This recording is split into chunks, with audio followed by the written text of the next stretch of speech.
ఆదిలో వాక్కు ఉండెను, ఆ వాక్కు దేవుని యొద్ద ఉండెను, ఆ వాక్కు దేవుడై ఉండెను. ఆ వాక్కు శరీరధారి అయి మన మధ్య నివసించెను.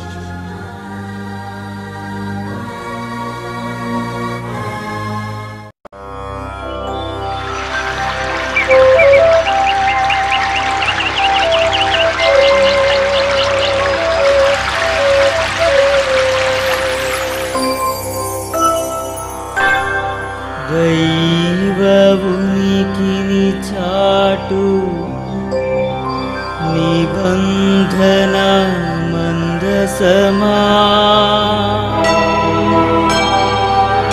దైవ వరములనిచ్చు దీవెన పాత్రమా, సకల వర ప్రసాదములనిచ్చు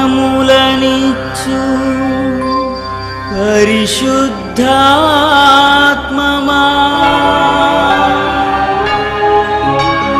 నీకే స్తుతి, నీకే మహిమా, నీకే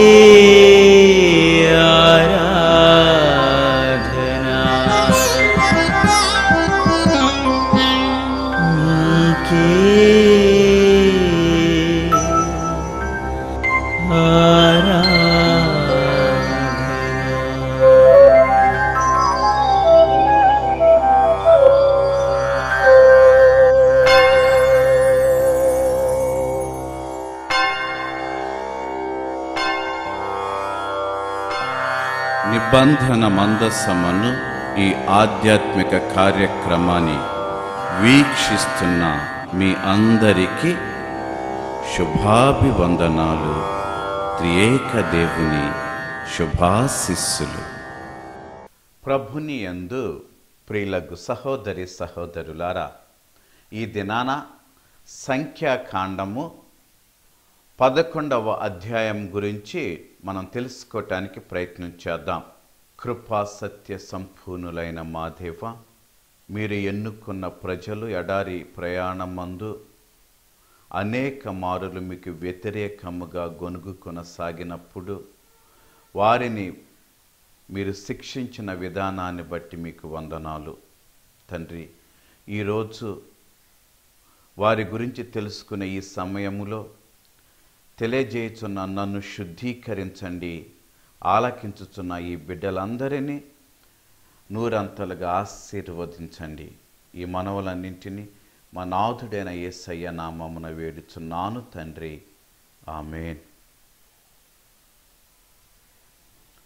సంఖ్యాకాండము 11వ అధ్యాయము 23వ వచనము నుండి. యావే మోషేతో, నా శక్తికి కొదవలేదు, నేనాడిన మాటను చెల్లించుకొందునో లేదో నీవే చూచుదువు అని అనెను. ప్రియులారా, ప్రయాణములో ఇశ్రాయేలు ప్రజలందరూ కూడా అలసిపోతున్నారు. బహుశా ఇప్పటిలాగా అప్పుడు ప్రయాణ సదుపాయాలు లేవు కాబట్టి వారు ఎక్కడికి వెళ్ళాలో నిర్ణయించేటటువంటిది మందస్సము కాబట్టి, ఎప్పుడైతే మందస్సముపై మేఘము వచ్చి ఉంటుందో ఆ సమయమందు ఇశ్రాయేలు ప్రజలందరూ కూడా ఆ స్థలములో ఉండిపోయేవాళ్ళు. ఎప్పుడైతే మేఘము ముందుకు కదులుతుందో ఆ సమయమందు మేఘముతో పాటు వారు ప్రయాణము సాగించేవారు. ఈ విధముగా సినాయి పర్వతము దగ్గర నుండి ప్రయాణము సాగుతూ ఉండగా కొంతకాలానికి ప్రజలు విసుగు చెందారు, వ్యధ చెందుతున్నారు. ఏంటి, ఎంతకాలము ఇలా అని గొనుగుకోవటం ప్రారంభించారు. అలా గొనుగుకుంటూ ఉన్న సమయములో దేవుని యొక్క కోపాన్ని వాళ్ళు చవి చూశారు అగ్ని రూపమున. ఎందుకు మాకిలా జరుగుతుంది, ఏంటి ఇంకెంతకాలం ఇలా అని వాళ్ళు ప్రయాణాన్ని ముందుకు సాగిస్తూ అలసిపోయినప్పుడో లేకపోతే తమ స్థితి గురించి వ్యధ చెందుతూ ఒకరితో ఒకరు చెప్పుకుంటూ గొనుగుకుంటూ ఉన్న సమయమున దేవుని యొక్క కోపం అగ్ని రూపమున వారిపై పడగా వారు ఉంటున్నటువంటి ఆ ప్రదేశము కొంత భాగము అగ్నికి ఆహుతి అవుతున్న సమయమున మరలా ప్రజలందరూ కూడా మోషే దగ్గరికి పరిగెత్తి, అయ్యా మేము తప్పు చేశాం, మమ్మ మన్నించమని ప్రార్థన చేయండి అన్నప్పుడు మరలా మోషే ప్రార్థన చేయటం జరిగింది. అలా ప్రార్థన చేయటము జరిగినప్పుడు అగ్ని ఆగిపోయింది. ఆ ప్రదేశమునే టబేరా అని పిలవటం జరిగింది. మనిషికి కష్టాలు అన్నవి వస్తున్నాయండి. ఖచ్చితంగా కొన్నిసార్లు అలసిపోతూ ఉంటాం, కొన్నిసార్లు వ్యధ చెందుతూ ఉంటాం, కొన్నిసార్లు నిరుత్సాహపడుతూ ఉంటాం, నిరాశకు గురవుతూ ఉంటాం, కొన్నిసార్లు మనల్ని మనం తిట్టుకుంటాం, ఇతరులను తిడుతూ ఉంటాం. ఇవన్నీ కూడా ఈ జీవితపు ప్రయాణంలో సాగుతూనే ఉంటాయి. కానీ మనల్ని మనం తిట్టుకోవటం, ఇతరులను తిట్టడం ఒక ఎత్తు అయితే దేవుని వైపు ఏలెత్తి చూపించటం మరొకటి. ఇక్కడ ఇజ్రాయేలు చేసినటువంటి పని ఏంటి అంటే దేవుని వైపు వేలెత్తి చూపటం అండి. దానితో దేవుడు ఉగ్రుడవుతున్నాడు అంటూ గ్రంథం మనకు చెబుతుంది. ఇక్కడ అగ్నికి ఆహుతైన తరువాత వేడుకుంటే దేవుని యొక్క కరుణ కటాక్షాల వలన మామూలు పరిస్థితి ఏర్పడుతుంది. ఇక అక్కడి నుంచి మరలా ప్రయాణం సాగిస్తున్నారు. అలా కొంతకాలము ప్రయాణమైన తరువాత వారిలో ఉన్నటువంటి పరదేశీలకు, అంటే ఇశ్రాయేలు ప్రజలతో పాటు కలిసి వస్తూ ఉన్నటువంటి ఐగుప్తీయులకు మాంసము తినాలన్న కోరిక పుట్టింది. అప్పటి వరకు కూడా ఆకాశము నుండి కురిపించబడుతున్నటువంటి మన్నా ద్వారా తమ క్షుద్బాధ తీర్చుకుంటున్నటువంటి ఇశ్రాయేలు ప్రజలు అదే దారిలో వెళుతున్నారు. ప్రభు మనకిస్తున్నాడు, మనము తింటున్నాము అన్నటువంటి అదే దారిలో వెళుతూ ఉన్నప్పుడు కానీ వారి మధ్య ఉన్నటువంటి పరదేశీయులు ఐగుప్తీయుల యొక్క ప్రేరణ ద్వారా ఇశ్రాయేలీలలో కూడా ఒక ఆలోచన మొదలయ్యింది. ఈ ఆలోచన కార్యరూపం ఎలా దాల్చింది అంటే ఆ పరదేశీయులందరూ కూడా చెప్పటం మొదలుపెట్టారు, మనం ఐగుప్తులో ఉండగా చేపలు ఉచితంగా దొరికేయి కదా, కూరగాయలు, ఉల్లిపాయలు, వెల్లుల్లులు, ఇంకా ఈ విధముగా తాము ఎక్కడ నుండి అయితే వచ్చామో అక్కడ ఆ పరిస్థితిని బట్టి దానిని నెమరు వేసుకుంటూ తాము ఉన్న పరిస్థితిని అవహేళన చేసుకుంటున్నారు, లేకపోతే ఉన్న పరిస్థితి గురించి బాధపడుతూ ఉన్నారు. బాధపడితే అది ఒకటండి, కానీ ఆ పరిస్థితికి తీసుకువచ్చినటువంటి ఇశ్రాయేలీల నాయకుడైన మోషే దగ్గరకు వెళ్ళి అతనితో వాగ్వాదానికి దిగారు. మాకు ఈ మాంసం ఇవ్వు, ఎంతకాలం ఈ పనికి మాలిన ఈ రుచి పచి లేని తిండి తింటాం, మన్నాయేనా, ఇక మాకు ఏమీ లేదా, ఎందుకు మమ్మల్ని ఇక్కడికి తీసుకొచ్చావు అని ఆయన మీద అవాకులు చవాకులు మాట్లాడితే దాంతో ఆయన విసిగిపోయి దేవుడి దగ్గరికి వెళ్ళి చెప్పుకుంటున్నాడండి, అయ్యా ఏంటి, ఏం చేయమంటావు, ఎంతకాలం ఇలా, ఇక నా వల్ల కాదు, నన్ను తీసుకువెళ్ళిపో, నేను ఇక ఉండలేను అని తన వేదననంతా వెళ్ళగక్కుకున్నాడు అండి.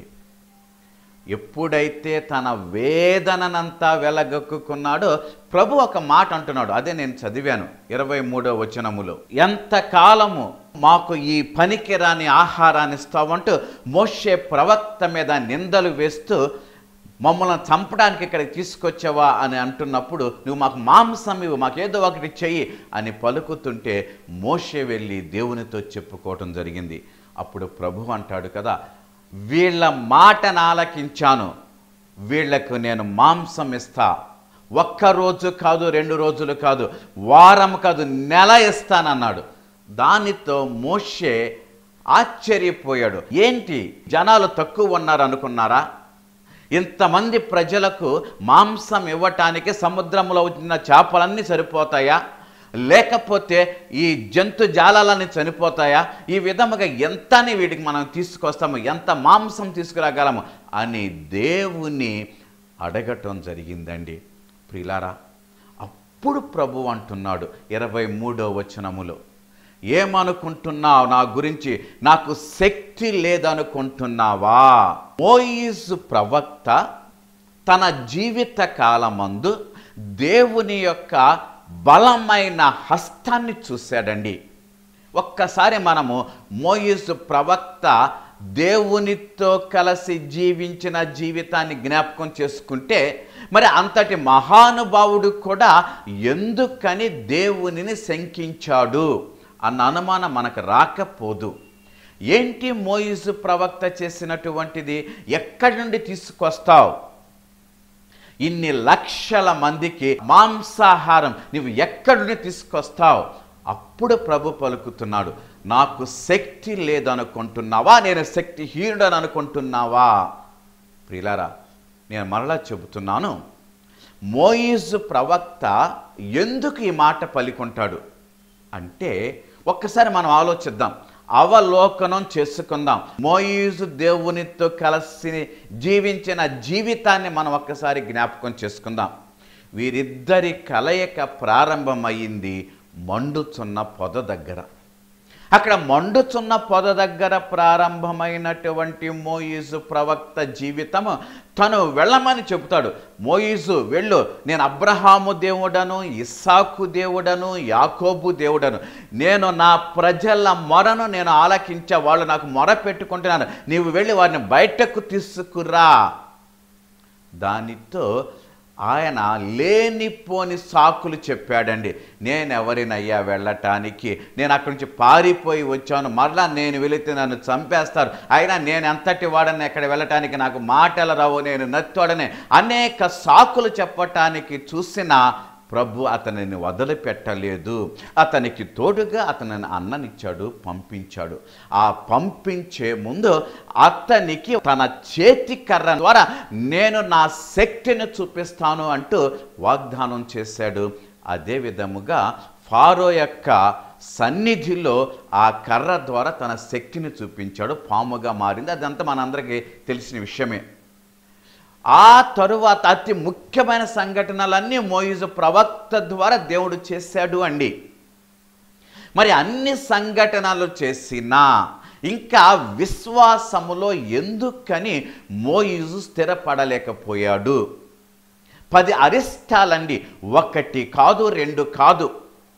నైలు నది రక్తముగా మారటము మొదలుకొని ఐగుప్తులో ఉన్న ప్రతి తొలిచూలి బిడ్డ చనిపోయేటంత వరకు జరిగినటువంటి ఆ 10 అరిష్టాల ద్వారా తన శక్తిని ప్రదర్శించినటువంటి దేవాది దేవుడు ఆ శక్తి ప్రదర్శించటానికి మోయిసును ఉపయోగించుకోవటం, తను ఆ శక్తిని ప్రదర్శించేటటువంటి ఆ దేవుని చేతిలో ఒక పనిముట్టిగా ఇమిడిపోవటం జరిగింది.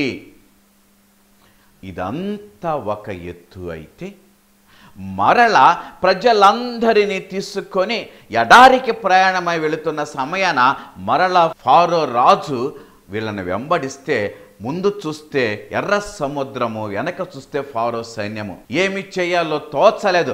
ఆ సమయంలో దేవునికి మొర పెడితే మరలా కని విని ఎరుగనంతటి గొప్ప అద్భుతాన్ని చేసి తన శక్తిని నిరూపించాడు. దేవుడు ఎర్ర సముద్రాన్ని 2గా చీల్చాడు. ఇది చాలా గొప్ప కార్యం అండి. ఇవన్నీ మోయిసు ప్రవక్త ద్వారా జరిగినవే.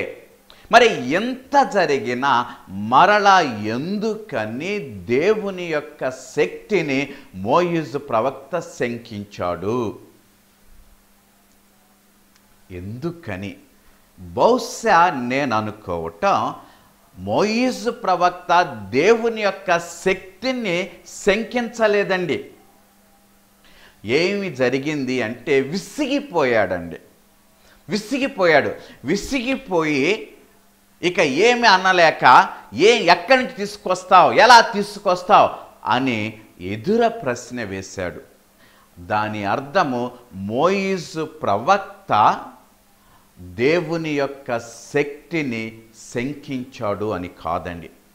ఉదాహరణకి మన జీవితాల్లో చూస్తాం, మన బిడ్డలకు అనేక మార్లు మనం చెబుతూ ఉంటాం, ఎందుకు చేసావురా, ఎందుకు చేసావు, చెయ్యొద్దు అని. ఆఖరికి విసిగిపోయి అంటాం, నీ సావు నువ్వు చావు, ఇక నాకు నీకు సంబంధం లేదు. దాని అర్థం మనము మన బిడ్డల యొక్క చావు కోరుకుంటున్నామని కాదు కదా. లేక నీకు ఎన్నిసార్లు చెప్పినా ఇంతే, నువ్వు మారవు అని మన బిడ్డలను వదిలేయము కదా. మనలో ఉన్న వేదన, ఆవేదన, బాధ, లేకపోతే నిరాశ, ఇవన్నీ కూడగట్టుకొని ఇటువంటి మాటలు మన నోటి నుండి వచ్చేలా చేస్తూ ఉంటాయి. కొన్నిసార్లు మనం అంటూ ఉంటాం, ఈ జీవితం కంటే చావటం మేలని. కానీ ఎవరన్నా పోయి చావరా అంటే చస్తామా? చావము కదా. ఆ స్థితులలో, ఆ పరిస్థితులలో, ఆ విధముగా మనలో ఉన్నటువంటి బాధను వెళ్ళగక్కుకుంటాం. ఇక్కడ జరిగింది కూడా అదే. అన్ని లక్షల మంది ఉన్నారు. అప్పటికి అలసిపోయాడండి మోయిజు ప్రవక్త.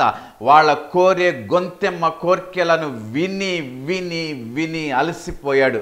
తింటాకి తిండి లేకపోతే ఆకాశం నుంచి మన్నా లేదు, మరొకటి మరొకటి మరొకటి అన్ని చేసినా ఇంకా దేవుని యందు స్థిరపడలేకపోతున్న ఆ వ్యక్తులను చూసినటువంటి మోయిజు ప్రవక్త దేవుని సాన్నిధ్యానికి వెళ్ళి, నన్ను తీసివేసుకో అయ్యా, నన్ను చంపే, నన్ను నీ యొక్క సన్నిధికి తెచ్చుకో, ఇక నా వల్ల కాదు వీళ్ళతో ఏగటం. నేను వీళ్ళేమన్నా కన్నానా? వీళ్ళేమన్నా నేను నా భుజాల మీద మోసానా? ఎందుకు నాకు ఈ తంట అని బాధను వ్యక్తం చేసుకున్నాడే. కానీ వాస్తవానికి ఇజ్రాయేల్ ప్రజలంటే ఇష్టము లేక కాదు, లేకపోతే వారిని నడిపించే బాధ్యతను ప్రక్కన పెట్టాలి అని కాదు. జీవితం కొన్నిసార్లు మనం అనుకున్న రీతిగా మనకు ఉండదు. మనము ఏదో ఆశిస్తాం, ఆశించింది మనకు లభించదు. ఏదో చెయ్యాలని ప్రయత్నం చేస్తాం, చేయాలనుకున్నది మనకు చేత కాదు. ఆ సమయాలలో మనం నిరాశకు లోనవుతూ ఉంటామండి. ఎప్పుడైతే నిరాశ మనల్ని మృంగేసింది అనుకోండి, బ్రతుకు మీద పూర్తిగా ఇంట్రెస్ట్ చచ్చిపోద్ది. ఇంకెందుకు బ్రతకటం అని అనుకుంటాం. ఇది వ్యక్తిగతంగా. కానీ మన కన్నవాళ్ళు, లేకపోతే మనము కన్నవాళ్ళు మన జీవితాన్ని మనకు నరకప్రాయంగా చేసినప్పుడు దిగులు చెందుతాం, బాధపడతాం, దేవునికి మొరపెట్టుకుంటాం, అయ్యా మారేలా చేయండి అంటాం. ఎందుకు వీళ్ళు ఇలా చేస్తున్నారు, నేను వీళ్ళకి ఏం ద్రోహం చేశానని అంటాం. అయినా స్థితిగతులు మారవండి. అనుకున్నంత ఈజీగా స్థితిగతులు మారవు. ఇది వాస్తవం. ఉదాహరణకి నాకు తెలిసిన ఒక కుటుంబం ఉంది అండి. ఆ కుటుంబము భార్యాభర్తలు చాలా అన్యోన్యంగా ఉండేవాళ్ళు. కానీ ఎందుకు జరిగిందో, ఎలా జరిగిందో, కొంతకాలానికి భర్త త్రాగటం అలవాటు చేసుకున్నాడు. చిన్నది చిన్నది కాస్త పెద్దదైపోయింది, తాగుడికి బానిస అయిపోయాడు. ఆ ఇల్లాలు రోజు ఏడవటమే, బిడ్డలు నానంటే భయపడటం. ఏ స్థితికి వచ్చిందంటే ఒక రోజున నా దగ్గరికి వచ్చి నాతో చెప్పుకొని, ఫాదర్ గారండి ప్రార్థన చేయండి, నా భర్త కోసం ప్రార్థన చేయండి, నేను దేవునికి మొరపెట్టుకుంటున్నా, ఒక్కొక్కసారి చచ్చిపోవాలనిపిస్తుందండి, కానీ బిడ్డల ముఖం చూసి నేను ఉండిపోతున్నానండి, నా వల్ల కావటం లేదండి బ్రతకటం, నీ హింసను నేను భరించలేనండి అంటున్న వేదన అంతా వెళ్ళగ్రక్కుకుంది. ఆ సమయంలో నాకు అనిపించింది, నాకే గనక శక్తి ఉంటే వెంటనే ఆ వ్యక్తికి ఆ అలవాటుని మాన్పించేలా చేసేవాడిని. కానీ వ్యక్తిగతంగా నాకు శక్తి లేదు. ఏ విధముగానైతే మోయిజు ప్రవక్త వ్యక్తిగతంగా ఆకలిగొన్న ఆ లక్షల మంది ప్రజలకు మాంసాహారాన్ని ఇచ్చే శక్తి లేదో, శక్తి లేక శక్తివంతుడైనటువంటి దేవుని దగ్గరికి వెళ్ళి మొరపెట్టుకొని ఆ దేవుడు చేస్తాను అన్నప్పుడు కూడా నమ్మలేకపోయాడు. అదే విధముగా మనము కూడా అనేకసార్లు దేవుని దగ్గరికి వెళ్ళి ప్రార్థన చేసుకుంటున్నాము, కానీ దేవునితో విన్నవించుకుంటున్నాము, కానీ దేవునితో చెప్పుకుంటున్నాము, కానీ చెప్పినా సరే విన్నవించుకున్నా సరే అవి ప్రార్థన పూర్వకంగా మనము వేడుకున్న ఆ ప్రార్థనలో బహుశా మనము నమ్మలేకపోతున్నామేమో. అందుకే మనము నమ్మలేకపోవటం వలన కానీ, లేక విశ్వాసరహితులుగా, విశ్వాసహీనులుగా మనము ప్రార్థన చేస్తున్న సమయాలలో ఇది దేవుడు చేస్తాడు అన్నటువంటి పరిపూర్ణమైన నమ్మకము, శక్తిమంతుడైనటువంటి వ్యక్తి చేస్తాడు అన్నటువంటి ప్రగాఢమైన విశ్వాసము లేకపోవటం వల్లనేమో మనం అనేక మార్లు వాగ్దానము చేయబడినటువంటివి మనము స్వీకరించలేకపోతున్నాం. ప్రభు పలికిన మాట 23వ వచనములో, నాకు శక్తి లేదనుకుంటున్నావా? నేను శక్తిహీనుడన్నా? సహాయము చేయటానికి నా చేతులు ఏమైనా కురచయ్యాయా? లేక నాకు సహాయం చేయటం ఇష్టము లేదనుకుంటున్నావా? ఇవన్నీ కూడా ప్రభు మనల్ని అడుగుతున్నాడండి. ఇక్కడ నాకు ఒక విషయం గుర్తుకొస్తుంది. యేసు ప్రభు ఒక రోజున ఈ విధంగా మాట చెబుతూ, ఏ తండ్రి అయినా తన బిడ్డ రొట్టెనడిగిన రాయినిచ్చునా, చేపనడిగిన పామునిచ్చునా, మీరెంత చెడ్డవారైనా మీ బిడ్డలకు మంచి వస్తువులు ఇవ్వటం మీకు తెలుసు కదా. అటువంటప్పుడు మీరు పవిత్రాత్మను అడిగితే ఆ పవిత్రాత్మను ప్రభు మీకు ఇంకా ఎంత ఎక్కువగా ఇస్తాడో మీరు ఊహించండి అంటున్నాడు. ప్రియులారా, మనము వేడుకునే విన్నపాలు, మనము అడిగేటటువంటి ఆ వరాలు ముఖ్యముగా దైవ సంబంధితమైన వాటికి ప్రముఖమైన స్థానాన్నిచ్చి ఆ తరువాత వాటిని ప్రభు సన్నిధిలో పెట్టేసి మనం ప్రార్థన చేయటం నేర్చుకోవాలి. ఉదాహరణకి అక్కడ ఇందాక నేను చెప్పాను మీకు ఆ కుటుంబం గురించి మాట్లాడుతా. ఆ ఇల్లాలు వేదన అంతా ఏంటి? తన భర్త తాగి కుటుంబాన్ని సరిగ్గా చూడటం లేదు అని ఒకే వేదన. అంటే బాహ్యమైన వేదన, ఈ శరీరానికి సంబంధించిన వేదన, ఈ లోకానికి సంబంధించిన వేదన మాత్రమే. మరి ఆధ్యాత్మికమైన స్థితి గురించి ఆ ఇల్లాలు ఎప్పుడైనా ఆలోచించిందా? తన భర్త యొక్క ఆధ్యాత్మిక స్థితి గురించి ఆమె ఎప్పుడైనా ఆలోచించిందా? అయ్యో, నా భర్త త్రాగుబోతుగా మారి తన యొక్క ఆత్మను చంపేసుకుంటున్నాడు, ఆత్మను సజీవులలో ఉంచుకోవటం లేదన్న ఆవేదన ఎప్పుడైనా చెందిందా? తన భర్త నిమిత్తం ఆ కోణం నుండి ఎప్పుడైనా ప్రార్థన చేసిందా అంటే బహుశా చేసి ఉండదు. అందుకే ప్రభు అంటున్నాడు కదా, ముందుగా దైవరాజ్యాన్ని వెదకండి, ఆ తరువాత మీకు సమస్తము కూడా సమకూర్చబడుతుంది. మనము ఎప్పుడైతే దేవుని యొక్క రాజ్యాన్ని వెతుకుతామో, దేవుని యొక్క రాజ్యాన్ని మనం ప్రకటించడానికి ప్రయత్నము చేస్తామో, దేవుని యొక్క రాజ్యాన్ని మనము తెచ్చుకుంటామో మన బ్రతుకుల్లోకి, వాస్తవానికి ఆ తరువాత ప్రతిమావన్నీ కూడా ఆయన తన అధీనములో తీసుకొని మనకు కావలసినవి మనకిస్తారు. మరల మోయిజు ప్రవక్త దగ్గరికి వెళదాం. ఆయన ప్రభు సన్నిధిలో వేదనాభరితమైన మనస్సు కలిగి మొరపెట్టుకుంటున్నాడు. వీరిని సరిగా నడిపించటం నా ఒక్కడి వల్ల కాదు, నన్ను వదిలేసేయండి అని ప్రార్థన చేస్తే ప్రభు ఆలకించాడండి. ఆలకించి అంటున్నాడు కదా, సరే నీవు అన్నట్లే, నీకు ఒక్కడికి కష్టం అవుతుంది కదా వీళ్ళందరూ నడిపించటానికి, నీకు సహాయం చేయటానికి, నీకు తోడుగా ఉండటానికి నేను మరి కొంతమందిని జత చేస్తా. వెళ్ళి పాలెములో ఉన్నటువంటి ఆ ఇశ్రాయేలు ప్రజలలో పెద్దలు అందరి చేత మంచివారు అనిపించుకున్న ఒక 70 మందిని తీసుకురా, వారికి నీ నుండి కాస్త ఆత్మను తీసి వారికి ఇస్తాను అంటాడు. ప్రియులారా, అదే విధముగా మోయిజు ప్రవక్త ఒక 70 మందిని తీసుకొచ్చినప్పుడు దేవుని యొక్క ఆత్మ గ్రంథము చెబుతుంది కాస్త మోయిజు నుండి తీసి వారికి ఇచ్చాడు అని. వారిని కూడా తన ఆత్మతో నింపాడు, వారికి కూడా అధికారాన్ని ఇచ్చాడు. వెంటనే ఎప్పుడైతే దేవుని ఆత్మను వాళ్ళు పొందారో వాళ్ళు ప్రవచించటం ప్రారంభించారంటండి. చాలా సంతోషకరమైన విషయం. కానీ అక్కడ గ్రంథకర్త ఒక మాట చెప్తున్నాడు, ఈ ప్రవచించటం అనేటటువంటిది ఫస్ట్ అండ్ లాస్ట్, అదే ఆరంభము, అదే అంతము. ఇక దాని తర్వాత వాళ్ళు మరలా ప్రవచించలేదు అని గ్రంథం చెప్తుంది. అంటే ప్రభు వారికి ఆత్మ ఇచ్చినప్పుడు వాళ్ళు ప్రవచించగలిగారు. మరి ప్రభు ఆత్మ తీసేసుకున్నాడా? లేదండి. ఇచ్చిన ఆత్మను పరిరక్షించుకోవాలి. ఈ 70 మంది పెద్దలు కూడా అది విస్మరించారండి. నూతన నిబంధనలో చూచినట్లయితే యేసు ప్రభు 72 శిష్యులను ఎన్నుకొని తాను వెళ్ళవలసినటువంటి ప్రతి పట్టణానికి, ప్రతి పల్లెకు ఈ 72 ఇద్దరు చొప్పున యేసు ప్రభు పంపించారు. అంటే తన పనిలో వారిని భాగస్థులను చేసుకున్నాడు. అదే విధముగా ఇక్కడ మోయిజు ప్రవక్త కూడా తన పనిలో ఈ 70 మందిని భాగస్థులను చేశాడు.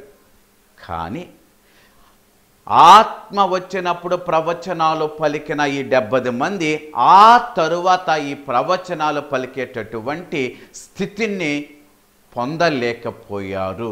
ఎందుకంటే ఈ స్థితి ఆనాడు ఆత్మ రావగానే వారిలో పాల పొంగులాగా ఆ ఆవేశము పైకి వచ్చింది. దాని మీద కాస్త నీళ్లు చల్లితే ఎలా తగ్గిపోతుందో ఆ స్థితిగతులు పరిస్థితుల వలన వారిలో ఉన్నటువంటి ఆ ఆవేశము కానీ లేక విశ్వాసము కానీ అలా సన్నగిల్లిపోయింది. ప్రియులారా, మనకు కూడా అనేక సార్లు ఇదే జరుగుతుంది. కొన్నిసార్లు ఆత్మాభిషేకులం అవుతాం, కొన్నిసార్లు ఆత్మానుభూతిని పొందుతాం, ప్రార్థనలో అలౌకిక ఆనందాన్ని పొందుతాం. కానీ అది కొద్దిసేపు మాత్రమే. అలా జరిగిన ఆ కొద్దిసేపు అయినా సరే మనము దాచుకొని నిధిలాగా అప్పుడప్పుడు జ్ఞాపకము చేసుకొని ఇంకా మన విశ్వాసంలో స్థిరపడటానికి ప్రయత్నము చేద్దాము. ఆత్మను అనుగ్రహించబడిన ఆ 70 మంది పెద్దలులా మనము కూడా దేవుని యొక్క ఆత్మకు పాత్రులము. కాబట్టి ప్రభు పలుకుతున్నట్లుగా మీరు పవిత్రాత్మను అడిగితే ఆయన మీకు ఎంతగా ఇచ్చునో ఊహించండి అని పలుకుతున్న యేసయ్య మాటలను మదిలో నిలుపుకొని మనస్పూర్వకముగా మన అనుదిన జీవితములో ముందుకు సాగటానికి తన ఆత్మ జ్ఞానమును ఆత్మ వరప్రసాదాలను మనకు దయచేయమని దేవాది దేవుని మనసారా వేడుకుందాం, ప్రార్థించుకుందాం. తలలు వంచండి.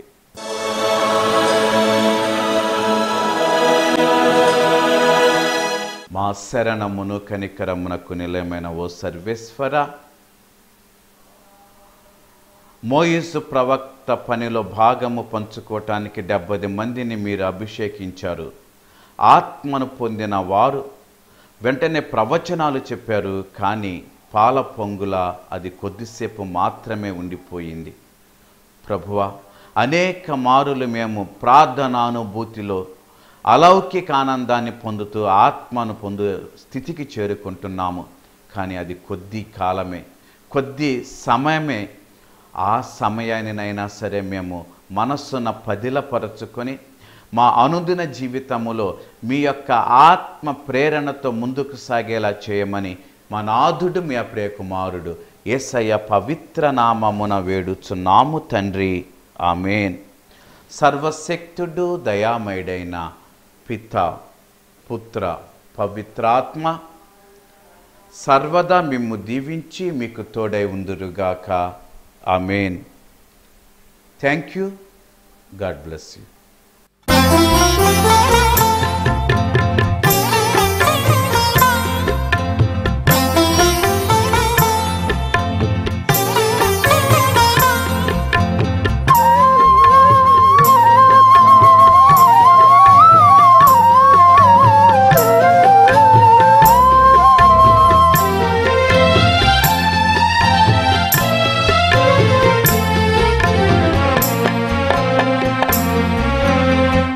త్యాగ రూపమా, అనురాగ దీపమా, నీ చెంత చేరెదను, నీ ప్రేమను చాటెదను. ఓ త్యాగ రూపమా, శరణం యేసా, శరణం శరణం, నీ చరణాలే మాకు శరణం శరణం. శరణం యేసా, శరణం శరణం, నీ చరణాలే నాకు శరణం శరణం.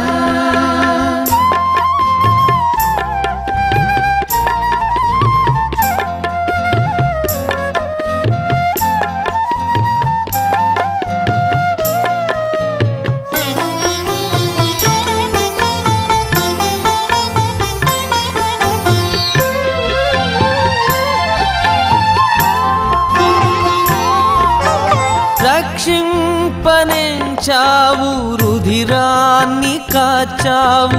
రక్షింపనెంచావు, రుధిరాన్ని కాచావు. నిలువెల్ల ప్రేమతో సిలువపై నిలిచావు. నిలువెల్ల ప్రేమతో సిలువపై నిలిచావు.